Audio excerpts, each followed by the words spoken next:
तो चलिए बिना किसी देरी के आज के इस खास विश्लेषण में सीधे चलते हैं।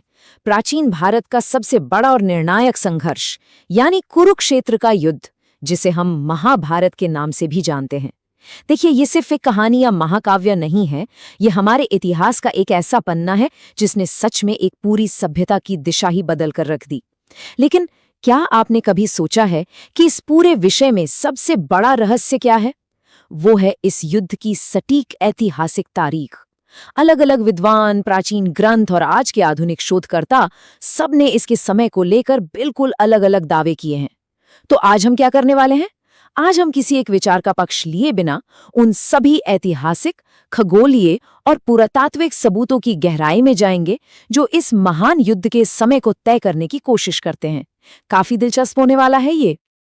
आज के हमारे इस विश्लेषण का सफर कुछ ऐसा रहेगा। सबसे पहले हम बात करेंगे ऐतिहासिक रहस्य और उसकी विसंगतियों की। दूसरा, खगोलीय और गणितीय तिथियां। तीसरा, यूनानी संबंध। चौथा, पुरातात्विक साक्ष्य। और आखिर में युद्ध के बाद का कालक्रम। चलिए शुरू करते हैं पहले हिस्से से, ऐतिहासिक रहस्य, विसंगतियों की समय रेखा। जब हम कुरुक्षेत्र युद्ध के असल समय की बात करते हैं ना, तो अकादमिक दुनिया में एक बहुत ही दिलचस्प और बड़ी बहस देखने को मिलती है। जरा इस अंतर पर गौर कीजिए। एक तरफ माइकल वित्सेल जैसे विद्वान हैं जो इसे 1200 ईसा पूर्व के आसपास मानते हैं। वहीं दूसरी तरफ पीवी वर्तक जी की गणना इसे सीधा 5561 ईसा पूर्व तक पीछे ले जाती है। और हाँ, बीच में 3102 और 1900 ईसा पूर्व के भी अहम पड़ाव हैं। मतलब आप सोचिए, हजारों सालों का ये इतना विशाल अंतर, यही तो इस विषय को इतना रहस्यमय बनाता है। आखिर इन बड़े बड़े शोधकर्ताओं के नतीजों में इतना भारी अंतर आ कैसे जाता है? तो इस भारी अंतर की सबसे बड़ी वजह छुपी है रिसर्च करने के तरीकों में। दरअसल कई पश्चिमी विद्वान भारत में लौह युग यानी आयरन एज के नजरिए से रिसर्च करते हैं। उनका मानना है कि महाभारत में जिन उन्नत हथियारों का जिक्र है वो 1200 ईसा पूर्व के आसपास ही बने होंगे। लेकिन वही भारतीय दृष्टिकोण बिल्कुल अलग है।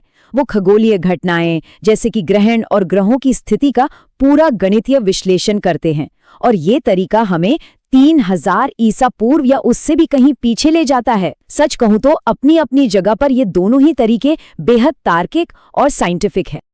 अब आते हैं दूसरे हिस्से पर, खगोलीय और गणितीय तिथियां। अगर हम सिर्फ और सिर्फ प्योर गणित और आकाशीय मानचित्रण यानी स्काई मैपिंग की बात करें तो नतीजे सच में चौंकाने वाले हैं। प्राचीन काल के बड़े बड़े खगोलविदों और आज के मॉडर्न रिसर्चर्स ने महाभारत के श्लोकों में छुपे निशानों को डिकोड किया है। हमारे महान भारतीय गणितज्ञ आर्यभट्ट ने एकदम सटीक तारीख निकाली थी, 18 फरवरी 3102 ईसा पूर्व। वराहमिहिर जी इसे 2449 ईसा पूर्व मानते हैं। वहीं अगर आधुनिक शोधकर्ताओं को देखें तो पीवी होले जी 3143 ईसा पूर्व का समर्थन करते हैं। और पीवी वर्तक, उन्होंने तो ग्रहों के गोचर की पूरी रिवर्स इंजीनियरिंग कर डाली और तारीख निकाली 16 अक्टूबर 5561 ईसा पूर्व। ध्यान रहे, ये कोई हवा में लगाए गए अंदाजे नहीं है, बल्कि पक्की आकाशीय गणनाओं के ठोस नतीजे हैं। और इसी गणितीय कड़ी में जरा इस नंबर पर गौर कीजिए, 3735। ये कोई आम नंबर नहीं है।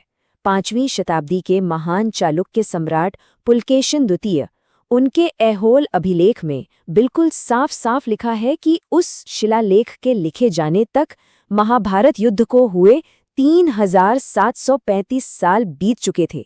मतलब ये शिलालेख एक बहुत ही ठोस ऐतिहासिक और भौतिक प्रमाण के रूप में इस युद्ध की तारीख को लगभग 3100 ईसा पूर्व के आसपास लाकर खड़ा कर देता है। चलिए अब बढ़ते हैं तीसरे हिस्से की तरफ, यूनानी संबंध, साहित्यिक वंशावली। अब एक बड़ा सवाल ये उठता है कि क्या कोई विदेशी दस्तावेज भी इस युद्ध का समय तय करने में हमारी मदद कर सकता है? बिल्कुल। चंद्रगुप्त मौर्य के दरबार में आए यूनानी राजदूत मेगस्थनीज ने अपनी मशहूर किताब इंडिका में एक बड़ा ही अद्भुत विवरण छोड़ा है। उन्होंने यमुना नदी के तट पर मैथोला, जो कि ज़ाहिर मथुरा है, वहां के शूर सैनियों का जिक्र किया है। ये लोग हेराक्ल्स नाम के एक चमत्कारी देवता की पूजा करते थे। और आपको पता है, कई विद्वान ये मानते हैं कि ये हेराक्ल्स कोई और नहीं बल्कि स्वयं भगवान श्री कृष्ण का ही यूनानी नामकरण है। अब सबसे अहम बात जो मेगास्थनीज ने अपने रिकॉर्ड में लिखी वो थी ये संख्या 138। उन्होंने लिखा कि इस हेराक्लिस और चंद्रगुप्त के बीच ठीक 138 पीढ़ियों का अंतर था। अब जरा आप गणित लगाइए, अगर हम एक पीढ़ी को 20 से 30 साल का समय भी दें तो चंद्रगुप्त के समय से 138 पीढ़ियां पीछे जाने पर श्री कृष्ण का समय लगभग 3100 ईसा पूर्व से 5600 ईसा पूर्व के बीच निकलता है। सोचिए, ये एक विदेशी दस्तावेज द्वारा हमारी भारतीय खगोलीय गणनाओं का कितना शानदार और आश्चर्यजनक समर्थन है। अब हम आते हैं अपने चौथे और बहुत ही रोमांचक हिस्से पर, पुरातात्विक खोजें और साक्ष्य। कहते हैं ना कि जब पुरानी कथाओं को जमीन में दबे सच का साथ मिल जाए तो वो इतिहास बन जाता है। भारतीय पुरातत्व सर्वेक्षण यानी ASI को कुरुक्षेत्र के आसपास की खुदाई में प्राचीन बाण और भाले मिले हैं। वहीं दिल्ली के पुराने किले के नीचे जो अवशेष मिले हैं उन्हें सीधे तौर पर पांडवों के शहर से जोड़ा जाता है। और सबसे बड़ा सबूत, गुजरात के तट पर समंदर की गहराइयों में डूबे द्वारका शहर की खोज, जिसे 3500 से 7000 साल पुराना माना जाता है। ये सारे भौतिक अवशेष मानो चीख चीख कर गवाही दे रहे हैं कि ये महायुद्ध सिर्फ कोई कोरी कल्पना नहीं था। और ये वाला साक्ष्य तो आपको सच में हैरान कर देगा। साल 1927 में अर्नेस्ट मके ने मोहनजोदाड़ो की खुदाई की और वहां उन्हें एक पत्थर का टैबलेट मिला। इस पर क्या था? एक बच्चे को 2 पेड़ों को उखाड़ते हुए दिखाया गया है और उन पेड़ों से 2 पुरुष प्रकट हो रहे हैं। याद आया कुछ? ये बिल्कुल श्री कृष्ण की यमलार्जुन लीला का सजीव चित्रण लगता है। इसका सीधा सा मतलब ये निकलता है कि हड़प्पा सभ्यता के लोग भी इन कथाओं से बहुत अच्छी तरह परिचित थे और ये बात इस पूरे घटनाक्रम को कम से कम 3000 ईसा पूर्व से पहले का सिद्ध कर देती है। कमाल की बात है ना? अब आगे बढ़ते हैं 5वें और आखिरी हिस्से की ओर, युद्ध के बाद का समय और राजवंश। देखिए, किसी भी बड़ी ऐतिहासिक घटना को अगर क्रॉस चेक करना हो ना तो सबसे अच्छा तरीका है उसके बाद के प्रभावों को देखना। कुरुक्षेत्र युद्ध के बाद राजवंशों का सिलसिला कैसे आगे बढ़ा? पुराणों की वंशावलियों को अगर हम देखें तो युद्ध के बाद युधिष्ठिर का राज्याभिषेक हुआ और फिर पांडव वंश ने लगभग 30 पीढ़ियों तक शासन किया। उसी दौरान मगध में भी बृहद्रथ और शिशुनाग राजवंशों का शासन रहा।